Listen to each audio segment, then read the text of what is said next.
when we were working out the baddies for the first game, we wanted to have some supernatural sort of creatures, but at the same time, I didn't want a muddied and confused sort of that magic is, anything can sort of happen type of game. And so the concept of these Atlantean creatures came along, and we used those to be both the mummies and the centaurs and so forth. And we kind of, sort of disguised them for the earlier levels in Egypt. They're sort of, if you first see them, they're really well bandaged, and then later on, as the level progresses, their bandages fall off, and you see that there's nasty things going on underneath. And then finally, you get to the last level, and you find out that these things are actually being sort of birthed inside the pyramid. So the Atlanteans were smart enough to make crazy, rabid creatures, but not smart enough to make skin, huh? Well, they're gonna die anyways. One step closer. Armies. Yeah. So the center of the pyramid was sort of this giant shaft that went up the middle. In the original game, Lara just sort of jumped from one sort of periphery room to the other off of this main area. And so we really wanted to get Lara back into this big, vast space with the constant fear of falling into the lava in the bottom.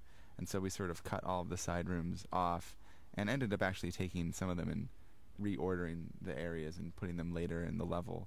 But we really just wanted to let Lara sort of really traverse this big old giant shaft of nothing that leads up to the ski-on room at the top.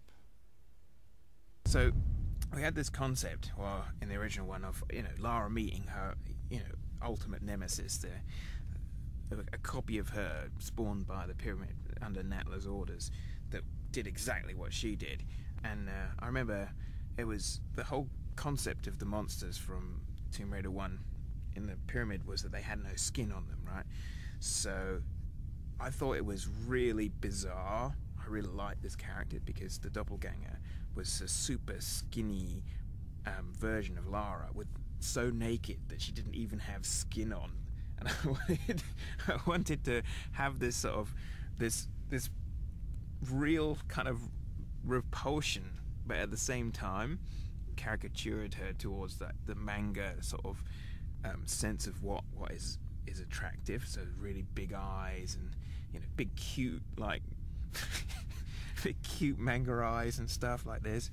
So that when you got to look at her, it was the most disturbing thing that you could possibly see. You see this mirror of yourself. Ah, yeah, it's great. You're sick.